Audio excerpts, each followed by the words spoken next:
L'approche du concept de qu'est-ce qui est important pour vous est arrivée au niveau de notre service de gynécologie et d'obstétrique à l'HRC en 2018 suite à une sensibilisation par le biais de la Journée internationale de qu'est-ce qui est important pour vous. Nous l'avons ensuite implémenté à notre projet de service dès 2019 pour en faire notre ligne conductrice.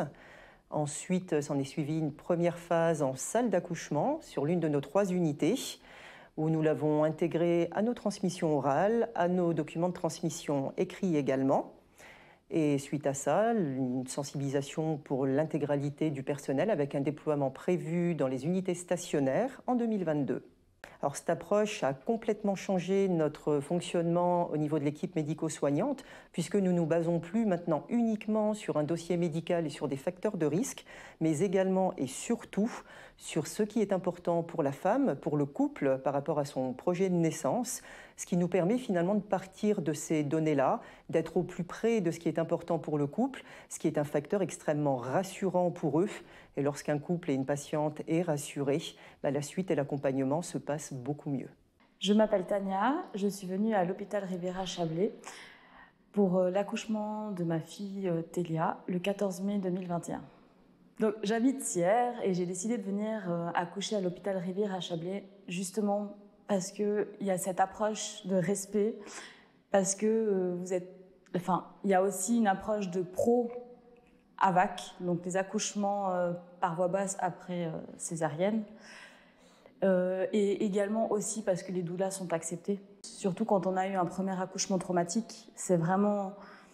On a besoin en fait d'être rassuré et de pouvoir être écouté. Ce qui était important pour moi par rapport à la prise en charge, c'est qu'on me pose des questions, qu'on m'écoute. J'ai eu une provocation du coup, et puis qu'on me laisse aussi le temps. Qu'on laisse le temps à mon corps de se mettre en travail naturellement. Et c'était vraiment qu'on m'explique les pour, les contre, qu'on laisse du temps à mon corps, et vraiment dans ce respect en fait. Et c'est nous qu'on a pu mettre nos limites dans ce qu'on voulait, ce qu'on ne voulait pas. Et ça a permis de réussir mon AVAC. On a pris énormément de temps pour moi de m'écouter, de me poser des questions, de savoir qu'est-ce que j'avais besoin, de qu'est-ce que je ne voulais pas. Ça a permis d'avoir un séjour et un accouchement qui a été incroyable. Je pourrais accoucher tous les jours. Dans ces conditions. Alors concrètement, concernant cette patiente, ce que nous avons pu faire pour être à l'écoute de ce qui est important pour elle, c'était surtout de nous centrer sur son désir d'être accompagnée par exemple par une doula. C'était vraiment très important pour le couple. Et également quant à la présence qui était souhaitée en continu de la sage-femme qui l'a accompagnée pendant tout le travail. Et c'est de cette manière, principalement, que nous avons pu respecter les souhaits de ce couple. De plus, une attention particulière a été portée sur le respect du projet de naissance qui avait été rédigé par ce couple. C'était à la suite de 2 accouchements par césarienne non souhaités. Et j'avais un vécu assez difficile autour de ces césariennes. Finalement, j'ai pu accoucher par voie basse et sans péridurale, comme je le souhaitais, d'un petit garçon en parfaite santé, sans aucune complication, ni complication périnéale pour moi. Donc ça a été vraiment un succès. Ce qui a également été très précieux pour moi lors de mon accouchement à Renat, c'est que la sage-femme présente en salle de naissance avait vraiment pris connaissance de manière détaillée de mon plan de naissance, qui lui-même était relativement détaillé, qui expliquait bien ce que je voulais et mon intention surtout pour cette naissance, que je voulais le plus naturel possible. Je me suis dirigée vers l'hôpital de Renat et plus spécifiquement vers le docteur Farin pour ce suivi, car j'avais été informée du fait qu'il suivait des femmes pour des accouchements voix basse après 2 césariennes. J'avais trouvé que c'était une attention vraiment particulière au vécu de la maman et du bébé, et ça m'a donné d'autant plus confiance en le suivi que je pouvais avoir avec ce médecin et a fortiori avec cette équipe médicale Pour conclure, cette naissance de mon troisième enfant Arona m'a vraiment réconciliée au final avec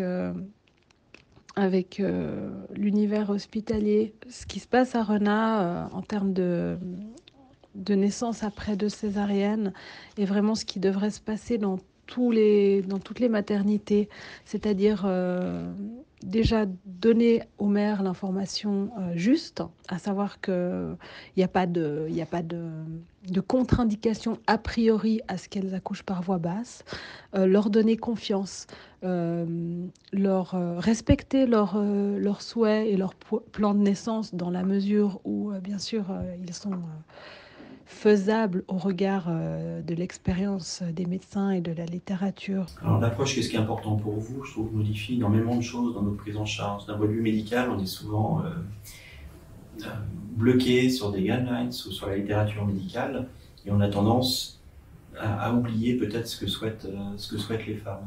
Alors ce que souhaitent les femmes, c'est extrêmement important. Et puis le cas de Camille le montre, ou d'autres femmes qui ont accouché également dans le service, c'est-à-dire qu'elles ont une telle volonté d'arriver à ce qu'elles souhaitent que finalement elles en arrivent presque à faire mentir les guidelines qu'on a.